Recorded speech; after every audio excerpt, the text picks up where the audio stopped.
Abraham diberkati karena mengikuti pimpinan Tuhan.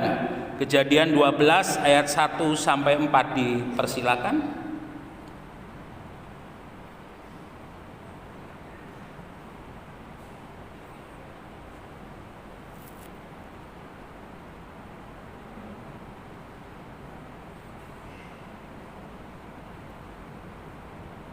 Kejadian 12 ayat 1 sampai 4. Berfirmanlah Tuhan kepada Abraham, pergilah dari negerimu dan dari sanak saudaramu dan dari rumah bapakmu ini ke negeri yang akan kutunjukkan kepadamu. Aku akan membuat engkau menjadi bangsa yang besar dan memberkati engkau serta membuat namamu masyhur, dan engkau akan menjadi berkat. Aku akan memberkati orang-orang yang memberkati engkau dan mengutuk orang-orang yang mengutuk engkau. Dan olehmu semua kaum di bumi akan mendapat berkat. Lalu pergilah Abraham seperti yang difirmankan Tuhan kepadanya, dan Lot pun ikut bersama-sama dengan dia. Abraham berumur 75 tahun ketika ia berangkat dari Haran. Ya, terima kasih.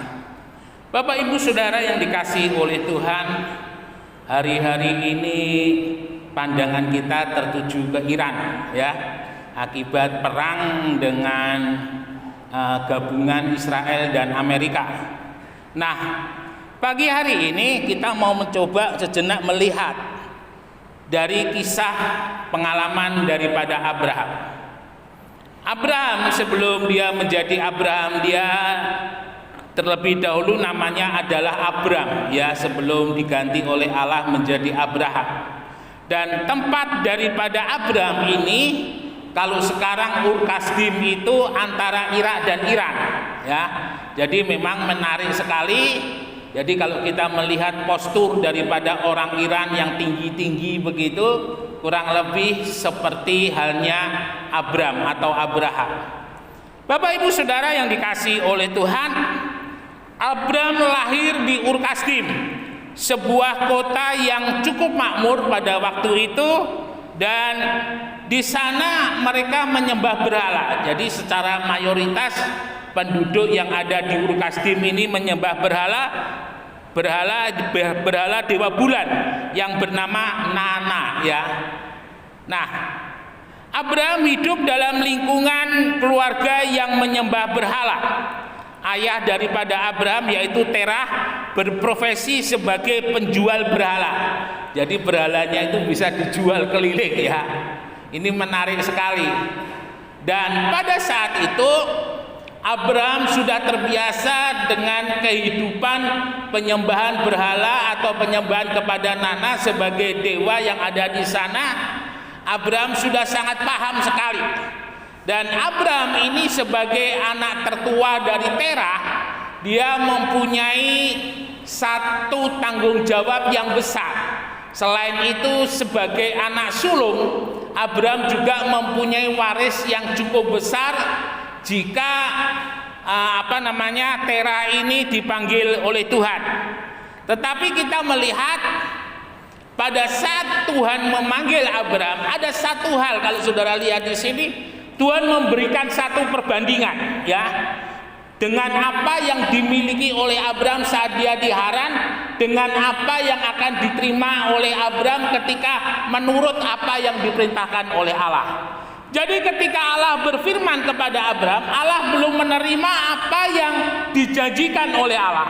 Di mana yang dijanjikan oleh Allah itu akan diterima oleh Abraham ketika Abraham keluar, ketika Abraham meninggalkan keluarganya, meninggalkan negerinya seperti yang Tuhan firmankan, di ke negeri yang Tuhan tunjukkan. Bapak Ibu Saudara yang dikasihi oleh Tuhan, jadi kita melihat di sini Abraham pergi tidak serta-merta hanya oleh karena Allah, tetapi ada sesuatu yang Allah janjikan yang lebih daripada yang dia miliki ketika dia di Ur-Kasdim. Dan ini menjadi satu hal yang wajar, di mana orang akan mengikuti sesuatu hal atau ilah begitu yang bisa memberikan kehidupan yang lebih baik daripada kehidupan yang lama. itu terjadi di dalam kehidupan daripada Abraham. Nah, Bapak Ibu Saudara, dan sama-sama kita akan lihat apa yang Allah janjikan kepada Abraham kalau Abraham mau meninggalkan negerinya, ya. Yang pertama tadi dikatakan, pergilah dari negerimu. Yang pertama adalah pergi dari negerimu, keluar dari tanah airnya. Yang namanya tanah air itu adalah tempat di mana Abraham mulai lahir, Abraham hidup, Abraham makan dan minum dari tanah itu sampai Abraham dewasa.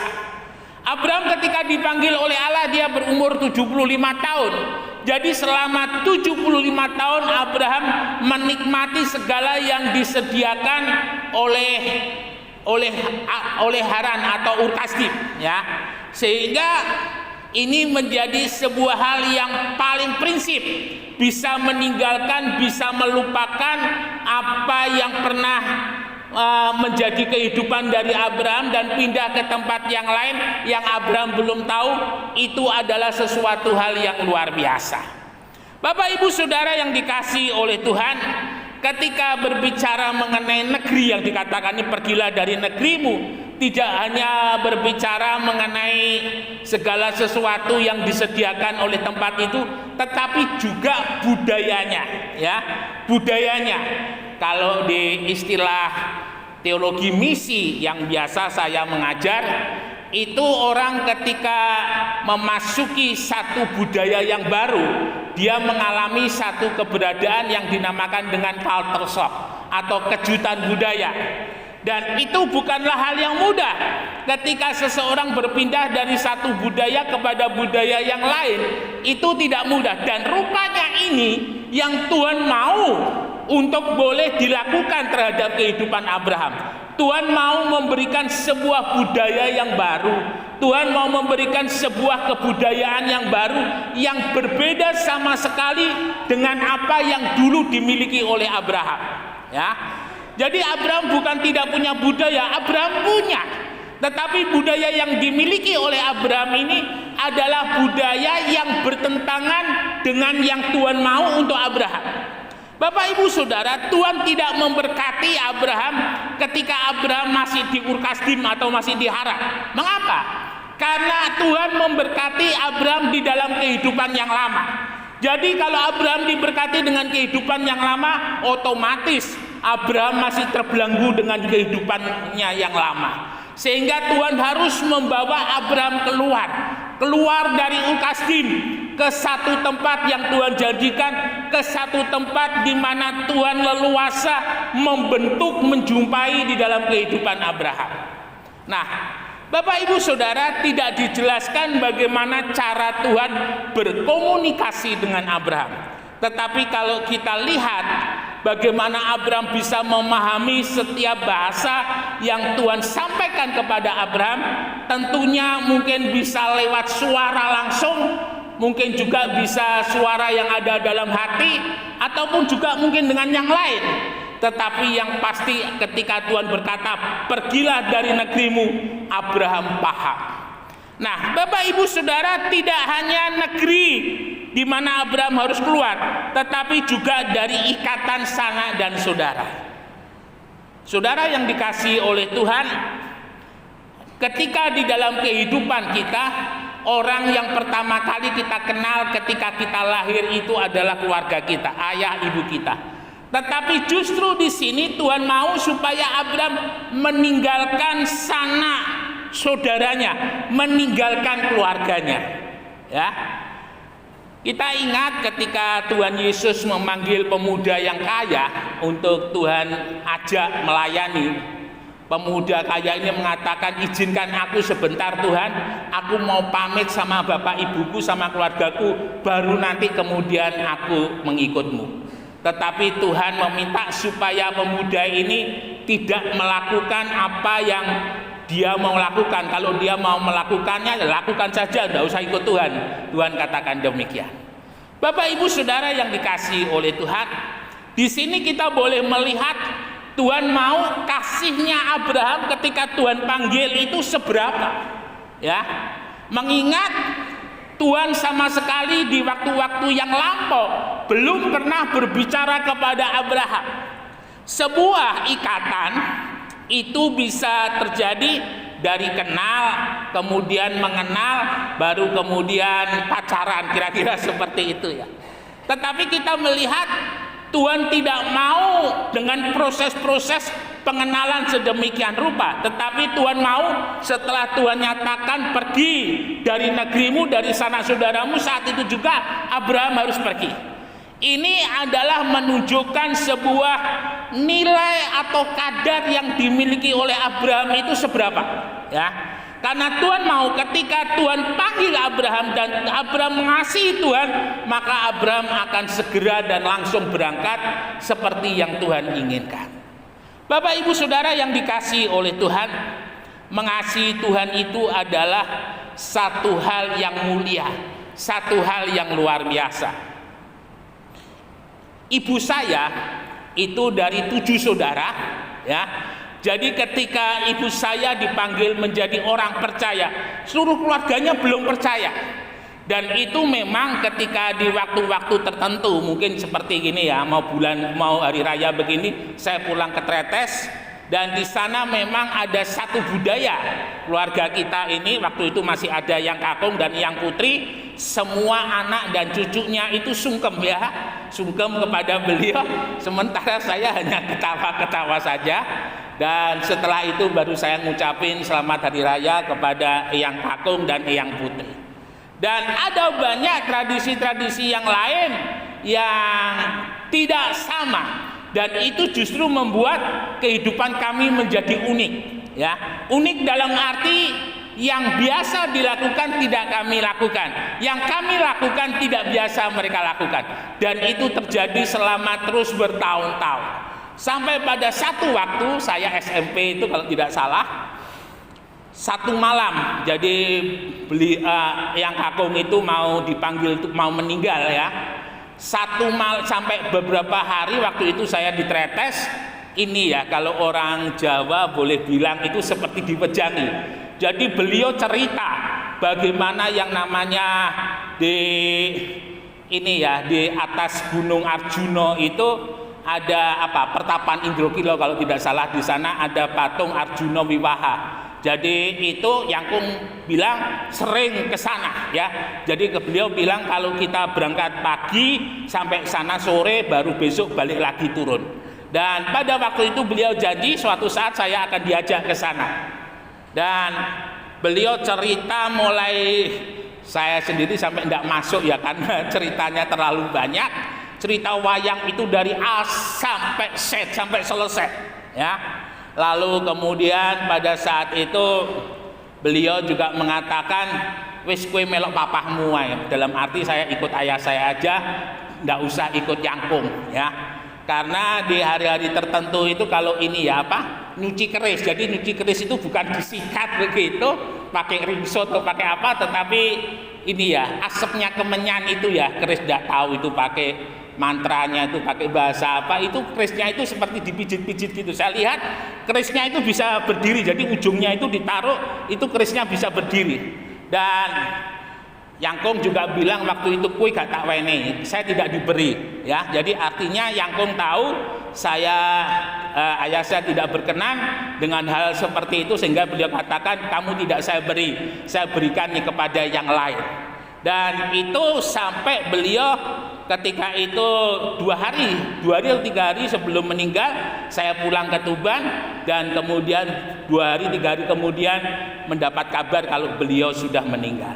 Bapak Ibu Saudara yang dikasihi oleh Tuhan, dan itu yang dialami oleh Abraham. Tuhan tidak mau kehidupan di dalam keluarga, tradisi keluarga dalam kehidupan Abraham itu masih melekat. Jadi Tuhan mau supaya Abraham meninggalkan dalam arti bukan dalam hubungan sebagai orang tua dan anak, sebagai kakak dan adik, tetapi hubungan yang lebih dalam lagi ya.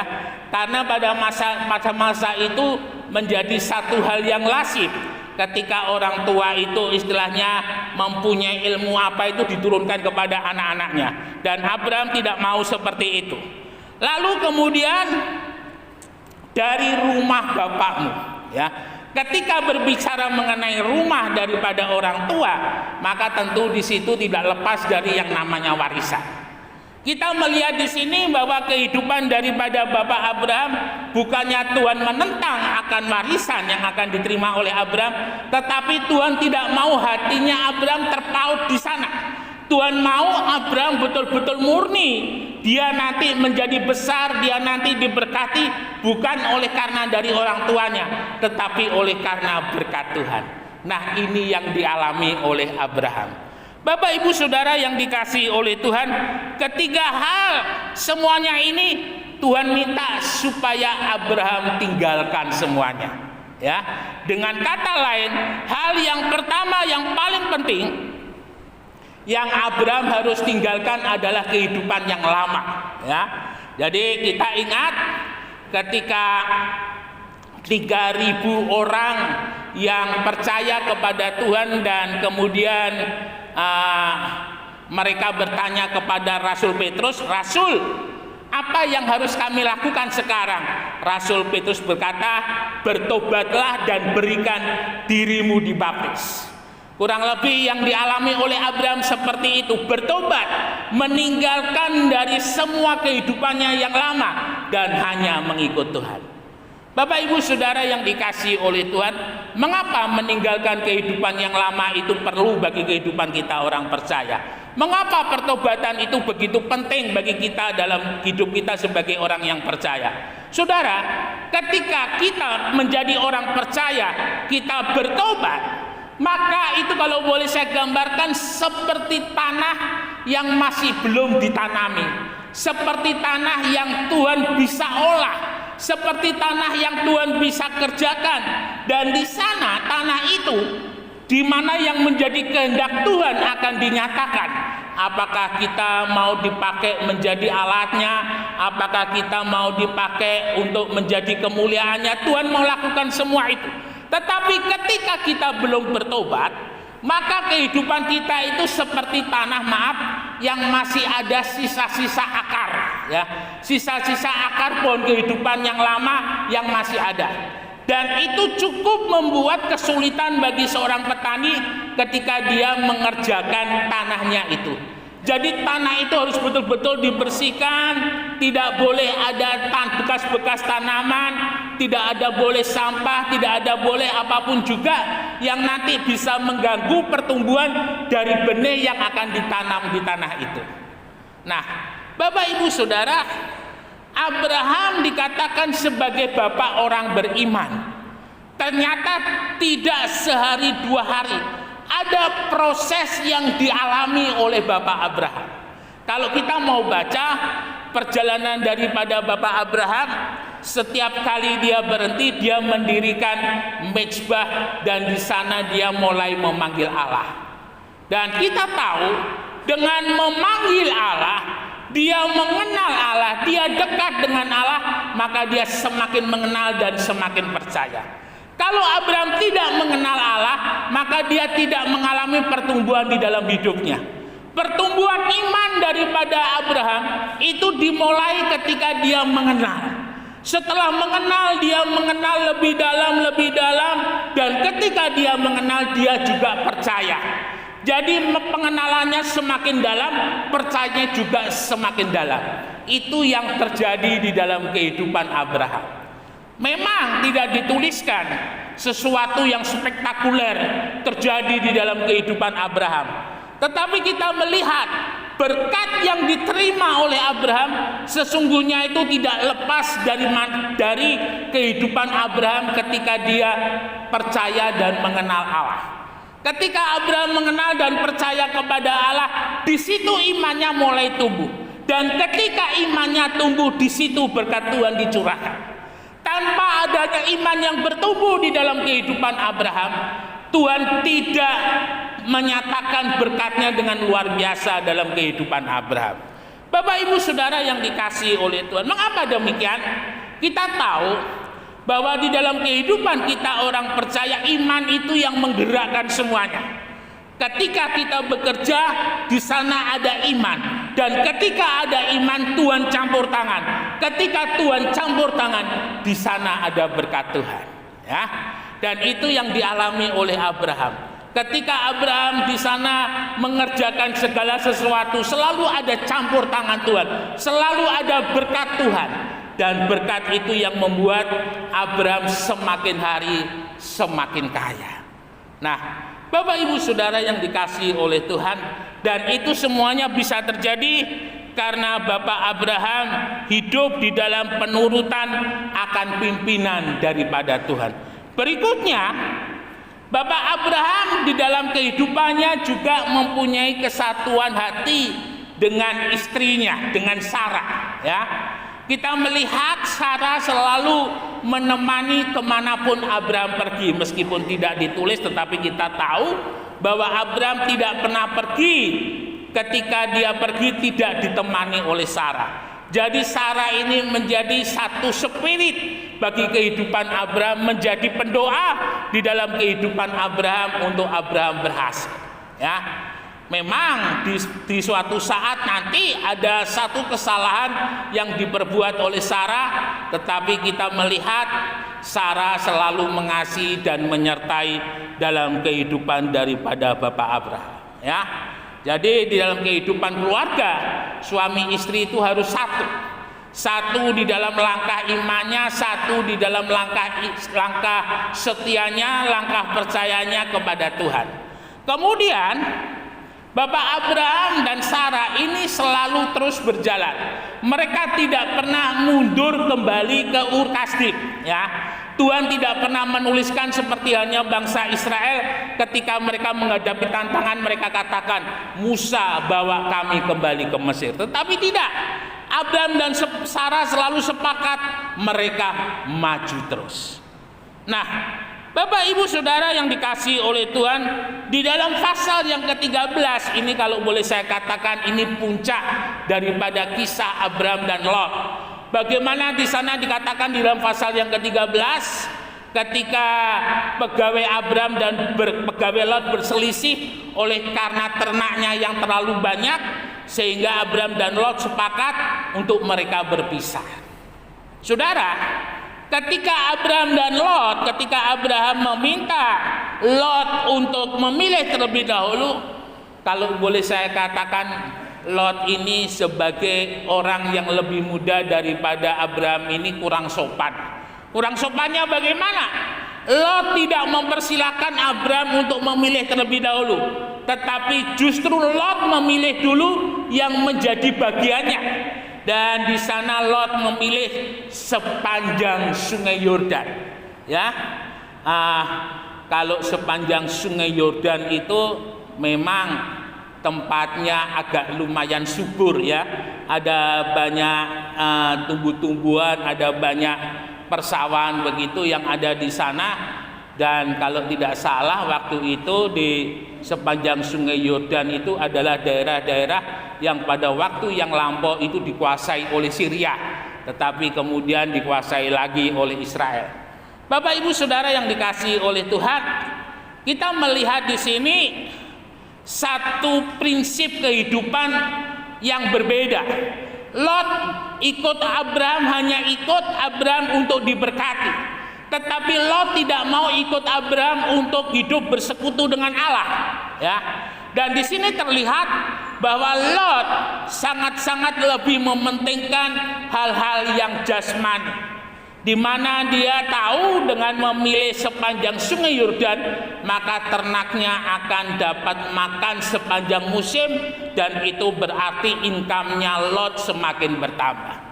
Tetapi kita lihat Abraham yang tidak memilih tempat yang dipilih oleh Lot. Abraham naik ke atas sebuah bukit. Ini rabaan saya, ya, seperti yang pernah saya saksikan ketika di Yordania. Ada satu bukit dan itu tidak diyakini apakah tempat itu sebagai tempat yang dulu bangsa Israel, Musa melihat tanah perjanjian. Tetapi saya juga berpikir apakah ini juga tempat yang sama yang dilihat oleh Abraham. Jadi dalam arti sepanjang mata Abraham boleh melihat, ada Yeriko, ada Yerusalem, ada tempat-tempat yang lain, dan firman Tuhan katakan sebatas mata Abraham memandang, maka tempat itu Tuhan berikan kepada Abraham. Bapak Ibu Saudara yang dikasihi oleh Tuhan, ini adalah awal kemenangan daripada Abraham. Ini adalah awal di mana Abraham boleh mendapatkan janji daripada Tuhan. Dan janji daripada Tuhan itu akan menjadi kenyataan ketika Abraham telah mengarungi semuanya. Jadi jalan itu ketika Abraham jalani, itu istilahnya Abraham memberi tanda tempat-tempat itu bahwa suatu saat nanti Tuhan akan memberikan tempat itu. Bapak Ibu Saudara yang dikasihi oleh Tuhan, ini adalah sebuah pelajaran di dalam kehidupan kita. Bahwa ketika kita berada di satu tempat, ketika kita berada di satu daerah, maka ini adalah satu hal yang bisa kita tiru ya, kalau boleh saya katakan, di mana kita mengelilingi kota, kita memberkati kota, kita melepaskan kota dari ikatan-ikatan roh-roh dan sebagainya. Sebenarnya itu juga seperti yang dilakukan oleh Abraham. Abraham melihat, Abraham percaya, Abraham menjalani tempat itu. Dan apa yang dijalani oleh Abraham, tempat itu semuanya diberikan oleh Tuhan. Ya, Bapak Ibu Saudara yang dikasihi oleh Tuhan, saya ingat ketika itu saya setelah tahun 2000, papa dipanggil Tuhan, saya mulai membantu pelayanan lebih sering ya ke Bojonegoro, 1 bulan sekali untuk melayani perjamuan suci sampai beberapa tahun. Saya setiap kali jalan dari Tuban sampai Bojonegoro, saya selalu berdoa, Tuhan berkati tempat-tempat yang kami lewati. Hamba-Mu mohon Tuhan memberkati dengan cabang-cabang, memberkati dengan jiwa-jiwa. Jadi mulai dari Pelumpang, dari Talun, lalu kalau Kedung Soko kita nggak lewat, dia masuk ke dalam. Lalu di sepanjang jalan itu Tuhan pertemukan kita dengan orang-orang yang secara tidak sengaja, ya, tidak sengaja kita ketemu dan tidak sengaja kita berbicara, dan dari sana ada GPPS Talun sampai sekarang dan Tuhan berkati luar biasa. Lalu kemudian juga GPPS Kedung Soko. Kedung Soko itu ada satu jemaat dulu, orangnya sudah sepuh tapi sudah meninggal, itu luar biasa. Ketika dia sedang membajak ini ya di sawah, dia mendapat satu penglihatan bahwa ketika dia membajak sawah, ada yang memanggil dan katakan, wis sore lah mulih. Dan bapak ini mengikut, dan ternyata itu adalah panggilan untuk menjadi orang percaya. Beliau begitu setia sampai beliau dipanggil menghadap kepada Tuhan. Ada banyak sebenarnya kisah-kisah yang luar biasa. Kalau yang di Talun ini dulu ada kondektur atau supir bis Mutiara ya, masih ada Mutiara Mini, itu kalau tidak salah sakit tumor, sakitnya cukup parah, dan di sana sudah angkat tangan, lalu kita di sana berdoa, dan Tuhan tolong setiap minggu 2 mobil dari Talun itu datang di tempat ini beribadah, sampai akhirnya ketika ada saudara Simon, lalu kemudian diserahkan dan dilayani sampai dengan hari ini. Bapak Ibu Saudara yang dikasihi oleh Tuhan, kita mau belajar seperti Abraham. Apa yang kita lihat, apa yang kita percaya bahwa Tuhan ada di sana, kita percaya Tuhan pasti akan memberkati. Dan kita tahu kalau Tuhan memberkati, maka berkatnya itu enggak sastrit-sastrit begitu ya. Tapi Tuhan kalau memberkati itu dengan segalanya, dengan limpahnya, dan itu sungguh-sungguh terjadi di dalam kehidupan kita. Ya, mari kita seperti Abraham, kita mau minta visinya Tuhan untuk kita seperti apa, dan jalannya itu mana yang harus kita pilih, jalannya mana yang harus kita tuju. Kita percaya kalau Tuhan yang memimpin, Tuhan menyertai, dan Tuhan juga memberkati, dan Tuhan menjadikan semuanya berhasil. Ya, kiranya Tuhan Yesus memberkati, percaya dan semangat terus bahwa bagi kehidupan kita masa depan itu ada menyertai atas kehidupan kita sampai selamanya. Immanuel, Tuhan Yesus memberkati, beri kemuliaan bagi nama Tuhan.